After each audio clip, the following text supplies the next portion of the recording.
எங்கிருந்து நபித்துவம் துவங்கியது, அது வரிசையாக எந்த பகுதிகளில் யார் யாரை தூதராக அல்லாஹ் தேர்வு செய்தான், நபி ஸல்லல்லாஹு அலைஹி வஸல்லம் அவர்கள் வரைக்கும் அந்த நபித்துவத்துடைய பின்தொடர்ச்சி எப்படி இருந்தது என்கிற செய்தி ஆரம்பமாக நாம் அறிந்து கொள்வோம்.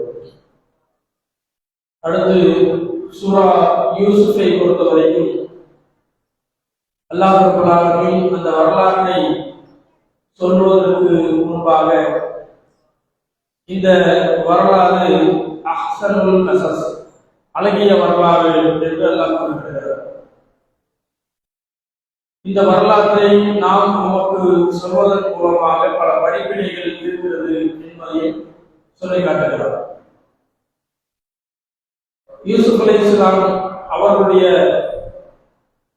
வரலாறு என்பது நமக்கு நிறைய படிப்பினைகளை தரும் என்பதை நாம் நேற்றைய உரையிலேயே தெரிந்து கொண்டோம். நேற்று ஆரம்ப செய்தியாக யூசுப் அலைஹிஸ்ஸலாம் அவர்களுடைய 9 சகோதரர்கள் யூசுப் அலைஹிஸ்ஸலாம் அவர்கள் மீதும் அவருடைய சகோதரர் மீதும் ஒரு குரோத மனப்பான்மையை, போராமை குணத்தையும் கொண்டவர்களாக இருந்தார்கள் என்பதை நாம் பார்த்தோம். அதற்கு காரணம் தந்தையான யாக்கூப் அலைஹிஸ்ஸலாம் இந்த 9 பிள்ளைகளை விட அதிகமான அளவுக்கு யூசுப் அலைஹிஸ்ஸலாம் அவர்கள் மீதும் அவருடைய சகோதரர் மீதும் அன்பு காட்டுவது இவர்களுக்கு ஒரு போராமை உணர்வை ஏற்படுத்தியது என்பதை திருமறையிலே அல்லாஹ் சொல்லி காட்டுகிறார். அதன் காரணமாகத்தான் அவர்கள் ஒரு சதி திட்டத்தை தீட்டுகிறார்கள். அதற்கு முன்பாக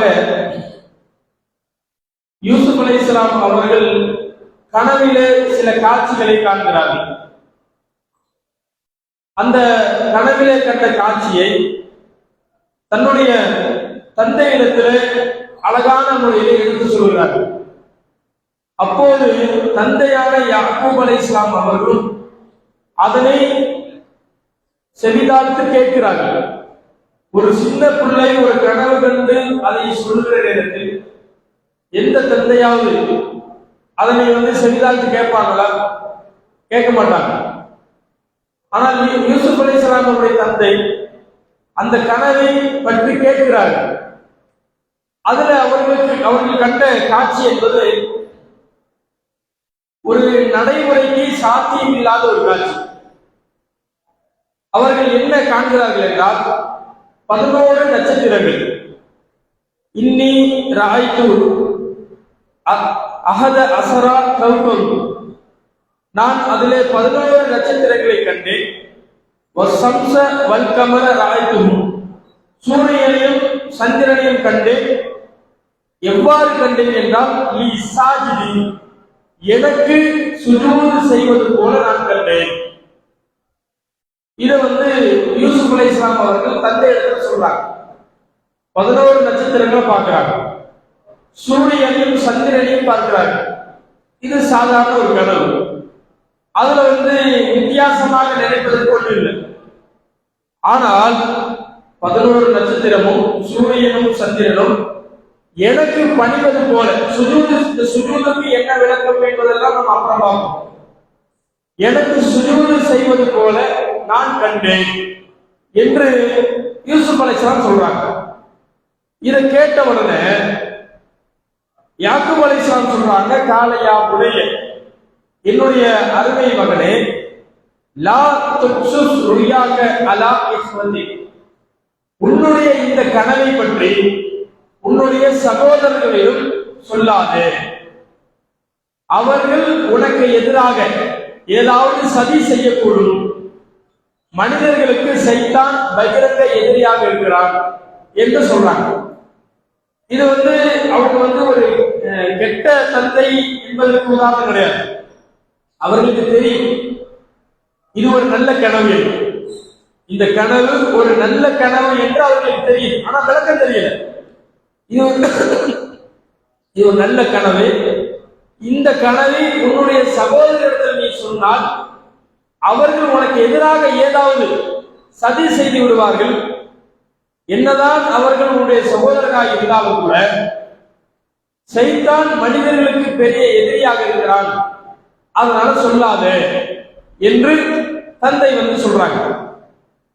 இப்ப இதுக்கு பிறகு இந்த தந்தையுடைய இந்த அறிவுரையை கேட்காமல் யூசுப் அலைஹிஸ்ஸலாம் அவர்கள் சகோதரரிடத்தில் சொன்னார்கள் என்பது போல சில தஃசீர்களில விளக்கம் எழுதியிருப்பாங்க. ஆனால் அந்த மாதிரி குர்ஆன்ல ஹதீஸ்ல நம்ம பார்க்க முடியாது. தந்தையுடைய பேச்சை மீறி யூசுப் அலைஹிஸ்ஸலாம் போய் சொன்னாங்க, அதனால தான் அவர்கள் சதி செய்தார்கள் என்கிற மாதிரி அல்லாஹ்வும் குர்ஆன்ல சொல்லல. ரசூல் ஸல்லல்லாஹு அலைஹி வஸல்லம் அவர்கள் அதற்கு விளக்கமாக இப்படியான செய்தி சொல்லவில்லை. அந்த அளவுக்கு ஒரு விளக்கமில்லாத பிள்ளையாகவும் யூசுப் அலைஹிஸ்ஸலாம் இல்லை. ஒரு கனவை கண்டு அதை தந்தையிடத்திலே போய் சொல்லுகிற அளவுக்கு ஒரு திறமையான பிள்ளையாகத்தான் அவங்க இருந்தாங்க. அவங்க ஒன்னும் இப்படி சொல்லவனான்னு சொல்ல செய்தியை சொல்லுகிற அடிப்படையில் உள்ள ஒரு பிள்ளையாக அவங்க இருக்கல, ஒரு திறமையான பிள்ளையாகத்தான் இருந்தாங்க. அப்ப இவங்க சொன்னாங்க, அதனால தான் அவர்கள் சதி செய்தார்கள் என்பது போன்ற எந்த செய்தியையும் குர்ஆன்லையும் ஹதீஸ்லையும் நாம பார்க்க முடியாது. ஆனால் அவர்கள் எதனால் சதி செய்தார்கள் என்பதற்கு குர்ஆன்லேயே அல்லாஹ் சொல்லி காட்டுகிறார். அந்த சகோதரர்களுக்கு மத்தியில் பேசிக் கொள்ளும் பொழுது அவர்கள் சொன்னதுதான் அதற்கு காரணம். அவங்க என்ன பேசுகிறாங்க, நாம ஒரு 9 பேர் இருக்கிறோம், ஒரு பெரிய கூட்டமாக நாம இருக்கிறோம். நம்மை விட்டுவிட்டு நம்முடைய தந்தை யூசுஃபையும் அவருடைய சகோதரையும் அக்கறை செலுத்துறாரு அதிகமான அளவுக்கு. நம்முடைய தந்தை ஒரு பகிரங்க வழிகட்டதா இருக்கிறாரு அப்படின்னு அவங்க பேசிக்கிறாங்க. இதுதான் காரணம். அவர்கள் சதி செய்வதற்குரிய காரணம் தந்தை அதிகமான அன்பை அங்க மட்டும் செலுத்துறாரு. ஒரே இடத்துல இருந்து எல்லாருக்கும் சமமான அன்பு கிடைக்கிற இடத்துல ஒரு 2 பேருக்கு அதிகம் கிடைக்குது, மீறி இருக்கிறவங்களுக்கு கிடைக்கல அல்லது குறைவாக கிடைக்கிறது. இதனால அவங்க என்ன முடிவு பண்றாங்கன்னா, யூசுஃபை கொன்று விடலாம், யூசுஃபை என்ன செஞ்சலாம், கொன்று விடலாம் அப்படின்னு முடிவு பண்றாங்க. அதுல ஒருத்தர் சொல்றாரு, அந்த 9 பேர்ல ஒருத்தர் சொல்றாரு, அவரை ஏதாவது செய்யணும்னு நீங்க நினைச்சீங்கன்னா கொல்ல வேண்டாம், ஒரு ஆள் கிணத்தை தூக்கி போட்டுடலாம், அல்லது எங்கேயாவது ஏதாவது ஒரு நிலப்பரப்புல வீசிடுவோம் அப்படின்னு சொல்லி அவங்க முடிவு பண்றாங்க. இதுதான் காரணம். அவங்க இந்த மாதிரி செய்வதற்கு காரணம் யாரு, தந்தையுடைய அன்பு கிடைக்கலங்கிறத காரணமே தவிர இந்த கனவை சொல்லிட்டாங்க அதனாலதான் செஞ்சாங்கிற மாதிரி விளக்கம் எழுதியிருக்கிறாங்க. அதுக்கு ஆதாரம் இல்லை. இதுக்கு பிறகு அவங்க தந்தை இடத்துல போய் பேசுறாங்க, நீங்க யூசுப் விஷயத்துல எங்களை நம்புறதே கிடையாது, நாங்க அவர் விஷயத்துல நலம் நாடுபவர்கள் தான், அவரை நீங்க எங்களோடு அனுப்பினால் அவர் பல இடங்களுக்கு போவாரு, பல கனிகளை சாப்பிடுவாரு, எங்களோடு விளையாடி மகிழ்ச்சியாக இருப்பாரு, நீங்க உங்களோட இப்படி வச்சுட்டு இருக்காதீங்க, எங்களோட நீங்கள் அனுப்பி வைங்கன்னு சொல்லி கேட்கிறாங்க. அப்ப யாக்கூப் அலைஹிஸ்ஸலாம் சொல்றாங்க, அவர்களை உங்களோடு அனுப்புவது என்பது எனக்கு கவலை அளிக்கும். ஏன்னா நீங்க கவனம் இல்லாமல் இருக்கிற நேரத்துல ஓனாய் அவரை பிடிச்சிட்டு போயிடுமோ அப்படின்னு நான் பயப்படுறேன் அப்படின்னு யாக்கூப் அலைஹிஸ்ஸலாம் சொல்றாங்க. ஆனா யாக்கூப் அலைஹிஸ்ஸலாம் அவர்களுக்கு ஓனாய் மீது இருந்த பயத்தை விட இவர்கள் மீதுதான் பயம் அதிகம். ஆனா சொல்லும் போது இப்படி சொல்றாங்க. இதுல நமக்கு ஒரு படிப்பினை இருக்கு. நாம ஒருத்தருடைய விஷயத்துல நம்பலன்னு வைங்க, நேரடியா சொல்றதுக்கு பதில வேற விதமாக சொல்லலாம். யாக்கூப் அலைஹிஸ்ஸலாம் அவங்களுக்கு ஓனாய் மீதுலாம் பயம் கிடையாது, இவங்க ஏதாவது செஞ்சிருவாங்களோ அப்படின்னு தான் பயம். ஆனா அதை சொல்லாம என்ன சொல்றாங்க, உங்க மேல எந்த பிரச்சனையும் இல்லை, நீங்க எல்லாரும் கவனம் இல்லாம விளையாண்டுட்டு இருக்கும் பொழுது இவர் சின்ன பிள்ளை, இவரை ஓனாய் பிடிச்சிட்டு போயிட்டா என்ன பண்றது, அதுதான் எனக்கு பயமா இருக்குது அப்படின்னு சொல்லி சொல்றாங்க. நாமளும் என்ன செய்யலாம், இந்த மாதிரி நமக்கு ஒருத்தரோடு நம்ம பிள்ளையை அனுப்புறதுக்கு ஒரு தயக்கமா இருந்து வைங்க, ஒரு ஸ்கூலுக்கு அனுப்புறதுக்கு நிற்கிறோம், வழக்கமா வர வேண்டிய ஆட்டோவோ பஸ்ஸோ வேணும் வரல, ஒரு தெரியாத ஒருத்தர் இல்ல நான் அந்த வழியா தான் போறேன் நான் விட்டுறேங்கிறாரு, நமக்கு தயக்கமா இருக்கு. ஏதோ தெரியும் ஆனா ரொம்ப பெரிய அளவுக்கு அவர் தெரியாது, ஏதோ அங்கங்க பார்த்துருக்கிறோம், பயமா இருக்குன்னு வைங்களேன். இல்ல நம்ம என்ன செய்யலாம், உங்களோட அனுப்புறதுக்கு பயமா இருக்குன்னு சொல்றதுக்கு பதில பைக்ல எல்லாம் உட்காந்து வர தெரியாது என் பிள்ளைக்கு, அது வந்து கீழே கீழே விழுந்துரும், சரியா வராது, இப்படி ஏதாவது சொல்லி என்ன செய்யலாம், நம்ம வந்து வேற காரணங்களை சொல்லி தவிர்க்கலாம், யாக்கு விளைச்சலாம் செஞ்ச மாதிரி. அப்ப இந்த மாதிரி அவங்க என்ன செய்யறாங்கன்னா, அனுப்புறத பத்தி பிரச்சனை இல்லை, நீங்க சரியாதான் பாத்துக்குவீங்க, அது ஓனாய் பிடிச்சிட்டு போயிடுச்சுன்னா என்ன பண்றது அப்படின்னு சொல்றாங்க. அப்ப அவங்க என்ன செய்யறாங்க, அதுக்கு பதில் சொல்றாங்க, நாங்க 9 பேர் இருக்கும்போது அது எப்படி ஓனாய் வந்து பிடிக்கும், எங்க 9 பேர் மீறி ஓனாய் பிடிச்சிருச்சுன்னா அப்ப எங்களுக்கு என்ன இருக்கு, இத்தனை பேர் நாங்க கூட்டிட்டு போய் அப்படி விட்டுட்டோம்னா நாங்க தான் நஷ்டவாளி, அதனால நீங்க வந்து தைரியமா என்ன செய்யுங்க எங்களோட அனுப்புங்க அப்படின்னு அப்படி இப்படி பேசி கன்வின்ஸ் பண்ணி கூட்டிட்டு போயிட்டாங்க. கூட்டிட்டு போய் அவங்க பிளான் பண்ண மாதிரி என்ன செய்றாங்க, ஒரு கிணத்துல வந்து இறக்கி விட்டுறாங்க, ஒரு கிணத்துல வந்து இறக்கி விட்டுறாங்க. இறக்கி விட்ட உடனே அவங்க என்ன செய்யறாங்க, இப்ப தந்தை இடத்துல போய் சொல்லணும்ல, அவங்க அவங்க அவங்க புத்தியில ஒரு எண்ணம் தோணுது, தந்தை சொன்ன காரணத்தையே நம்ம போய் சொல்லிடலாம். தந்தை என்ன சொன்னாங்க, நீங்க கூட்டிட்டு போறது பிரச்சனை இல்லை, ஓனாய் போய் எடுத்துட்டு போயிடுச்சா என்ன செய்யறதுன்னு கேட்டாங்கல்ல, அதையே சொல்லிடுவோம்னு முடிவு பண்ணி சட்டையை கழட்டிட்டு என்ன செய்யறாங்க, யூசுப் அலைஹிஸ்ஸலாமுடைய சட்டையை கழட்டிட்டு கிணத்துல இறந்துட்டு போலியான ரத்தத்தை சட்டையை தேய்க்கிறாங்க.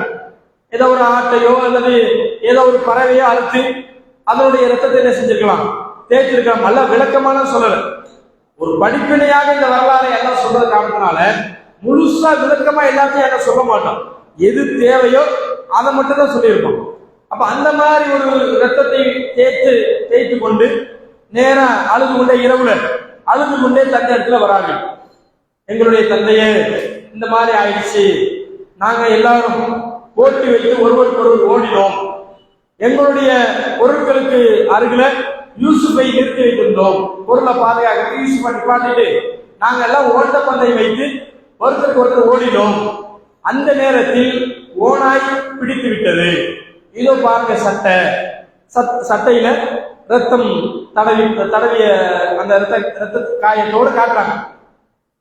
இதை பார்த்த உடனே உங்களுக்கு தெரியும், ஏன்னா எந்த ஒரு தவறு செய்யக்கூடியவர்களுக்கும் அல்லாஹ் வந்து புத்தியில ஒரு சின்ன குறையை ஏற்படுத்திடும். எவ்வளவுதான் வந்து பெரிய பிளான் பண்ணி ஒரு காரியத்தை வந்து செய்யறதுக்கு முயற்சிச்சா கூட அல்லாஹ் வந்து அதை காட்டி கொடுக்கணும்னு நினைச்சான்னு வைங்க, எவ்வளவு பெரிய அறிவாளிக்கும் ஒரு சின்ன ஒரு குறையை புத்தியில ஏற்படுத்திடும், அதை மூளை யோசிக்காது. அப்ப இவங்க வந்து சட்டையை என்ன செய்யறாங்கன்னா கலட்டி ரத்தத்தை தேய்ச்சி கொண்டு போய் கொடுக்குறாங்க. இப்போ ஓனாய் பிடிச்சா சட்டையை கலட்டியா சாப்பிடும், அப்படியே தான் கிடைக்கும். அப்ப சட்டை அங்கங்க என்ன செஞ்சுக்கணும், கிழிந்து இருக்க வேண்டும், அங்கங்க பிஞ்சு போய் இருக்கணும், அப்படியே இல்ல நீட்டா இருக்கு சட்டை. அப்ப இதை பார்த்தோம்னா அவங்க என்ன செஞ்சிருச்சு, வழங்கிடுச்சு, இவர்கள் தான் ஏதோ செய்து விட்டார்கள், இவங்க தான் செஞ்சுட்டாங்க, ஏதோ செஞ்சுட்டாங்க அப்படின்னு சொல்லி அவங்களுக்கு வந்து விளங்கிடுச்சு.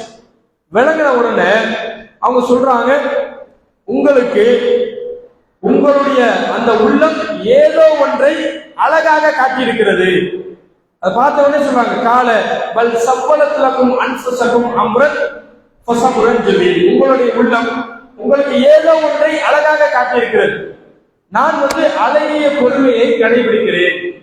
வல்லாஹு முஸ்தஆனு அலா மா தஸிஃபூன், இந்த விஷயத்தில் அல்லாஹ்விடமே நான் உதவி தேடுபவன், அல்லாஹ்விடத்தில் நான் முறையிட்டுக் கொள்கிறேன்.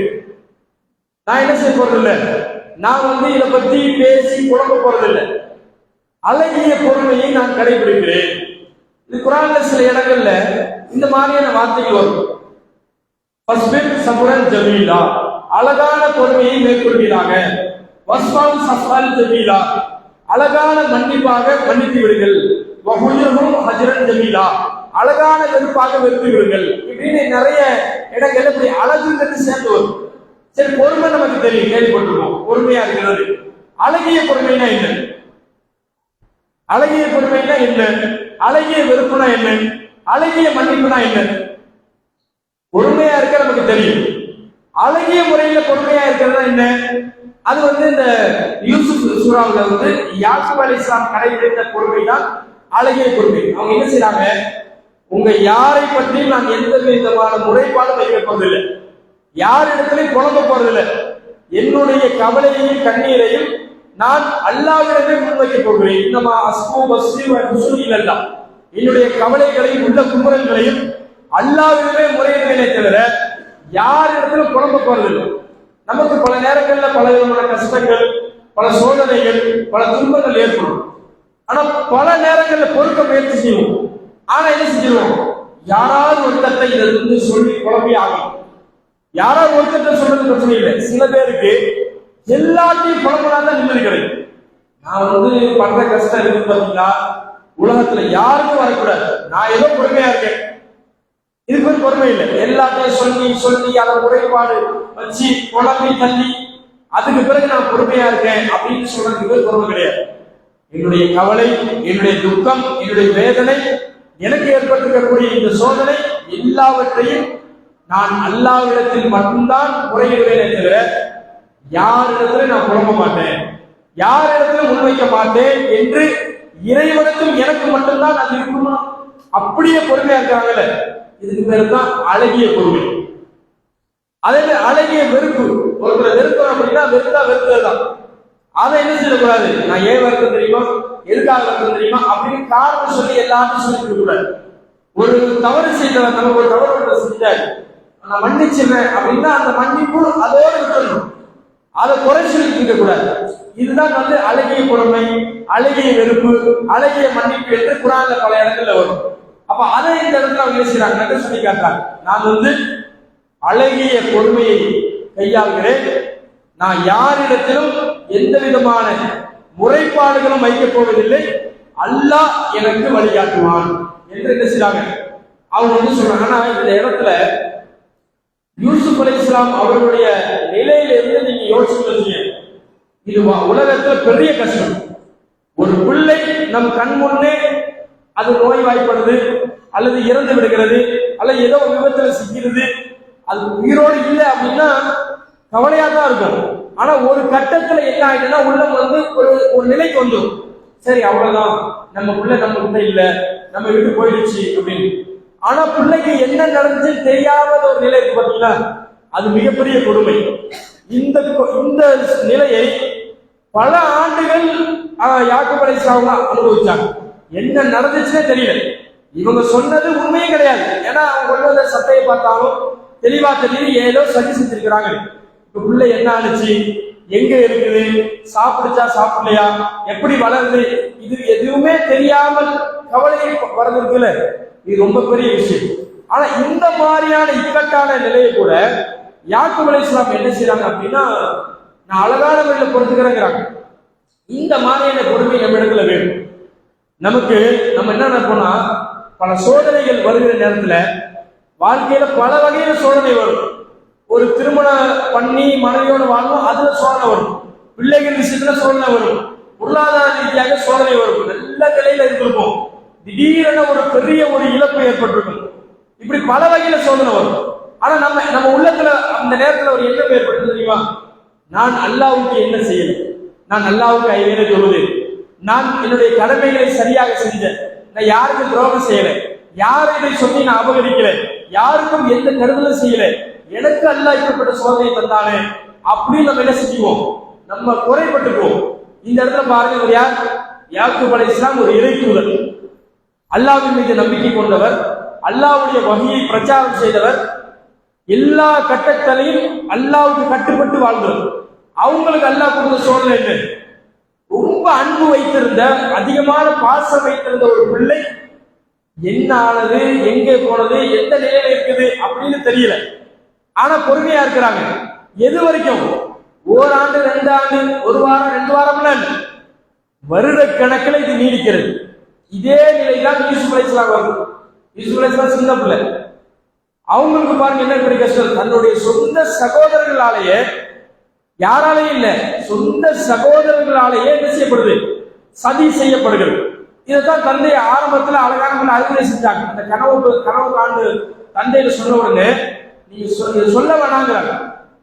ரசூல் ஸல்லல்லாஹு அலைஹி வஸல்லம் அவங்க கூட உங்களுடைய எல்லா நியமத்துகளையும் நீங்கள் எல்லார் இடத்துலையும் சொல்லக்கூடாதுன்றாங்க.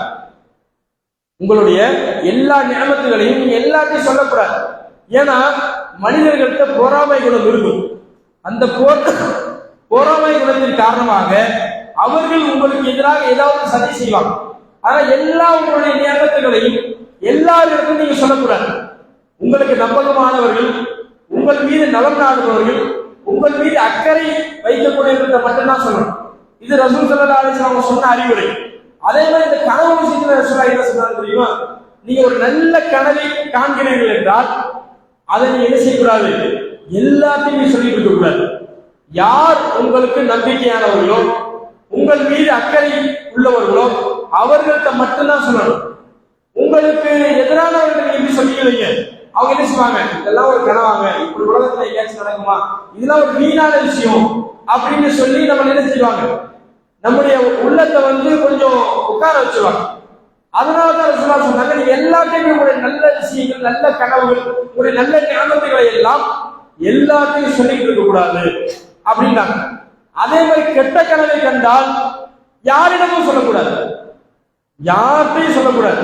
ஏன்னா கெட்ட கனவை பொறுத்த வரைக்கும் அது சைத்தான் இடத்திலிருந்து வருகிறது.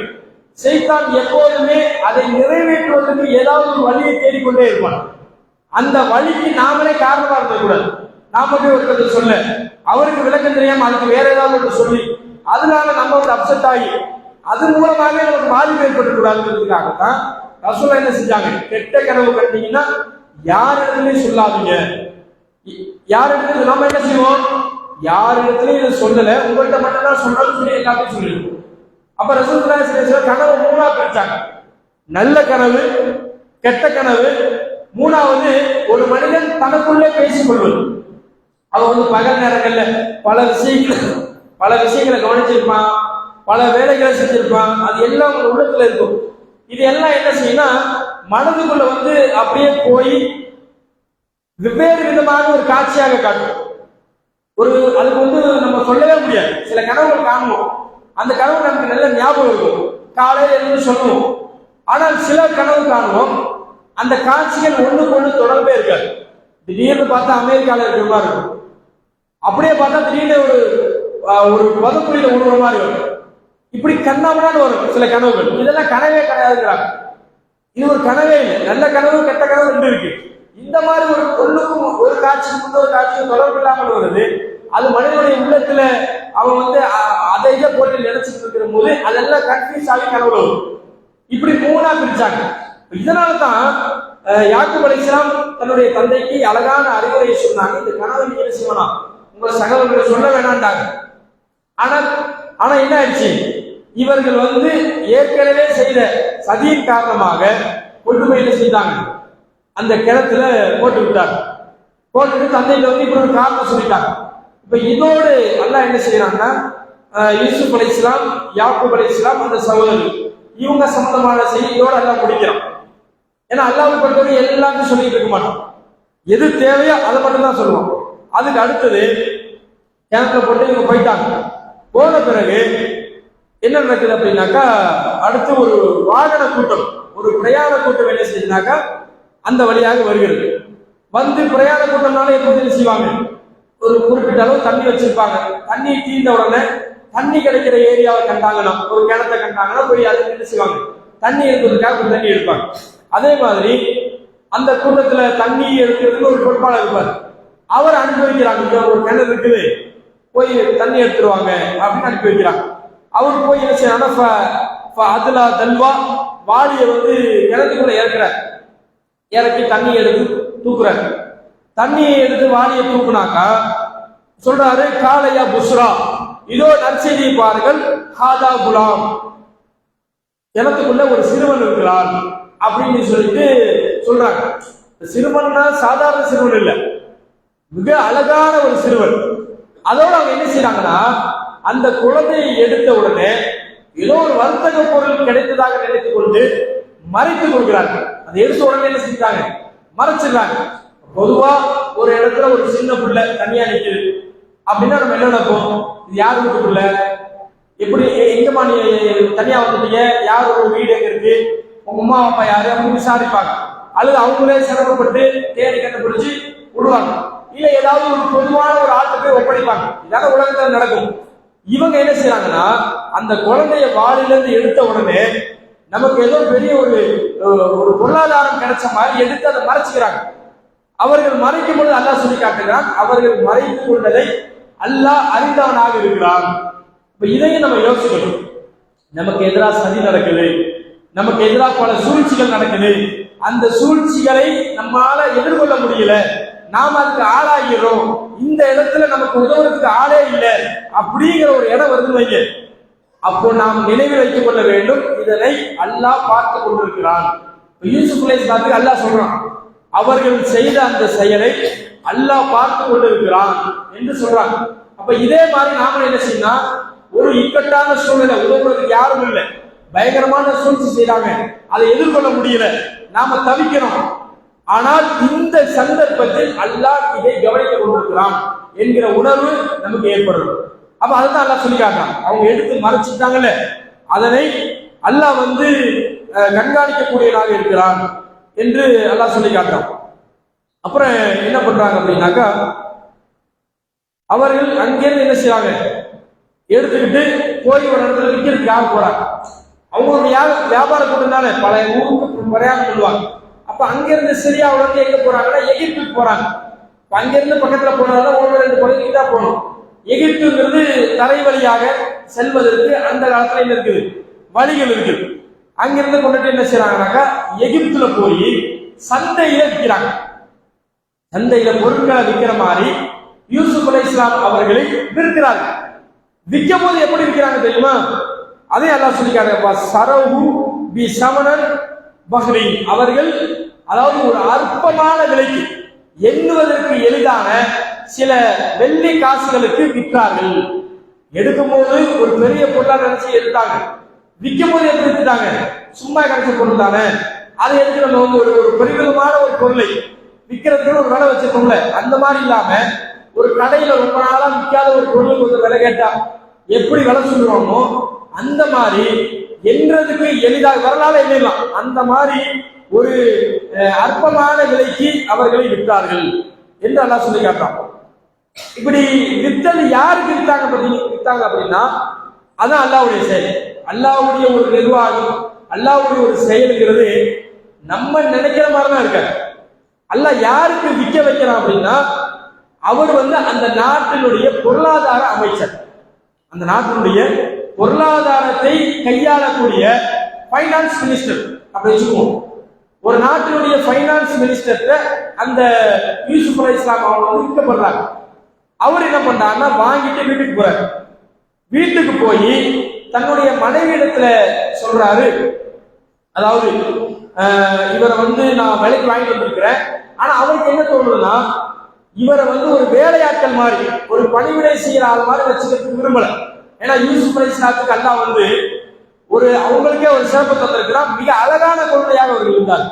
அப்ப பார்க்கும் பொழுது ஒரு வேலைக்கு வைக்கிற ஆள் மாதிரியான பிள்ளை இல்லை, அது ஒரு பெரிய ரொம்ப அழகான பிள்ளையா இருந்ததுனால மனைவியிடத்தில் அவர் சொல்றாரு, அக்ரிமி மஸ்வாகு, இவரிடத்துல நீங்கள் கண்ணியமான முறையில் நடந்து கொள்ளுங்கள், இவரை கண்ணியமான முறையில் நடத்துங்கள். ஒரு வேலைக்காரன மாதிரி வச்சுக்க வேணாம், ஒரு கண்ணியமான முறையில இவரை நடத்துங்கள். நாம இவர் பிற்காலத்தில் நமக்கு பயன் தரலாம், அல்லது இவரை நம்முடைய புதல்வராக நாம் ஆக்கிக் கொள்ளலாம் அப்படின்னு சொல்லி அவர் என்ன செய்யறாரு, தன்னுடைய மனைவி இடத்துல சொல்றார். இதுக்கு பிறகு அல்லாஹ் என்ன செய்யறாருன்னா, அந்த சப்ஜெக்ட் அதோட முடியும். அதுக்கு பிறகு யூசுப் அலைஹிஸ்ஸலாம் அவருடைய இளமை பருவத்துக்கு அல்லாஹ் வந்துடுறான். அந்த வரலாற்றை அதோட முடிச்சுட்டு இளமை பருவத்துக்கு வந்துடும். இளமை பருவத்துக்கு வந்த பிறகுதான் பல்வேறு விஷயங்கள் நடக்கிறது. அந்த செய்திகளை இன்ஷா அல்லாஹ் நாளை நாம் பார்ப்போம். வாஹிது அல்ஹம்துலில்லாஹி ரப்பில் ஆலமீன். அஸ்ஸலாமு அலைக்கும்.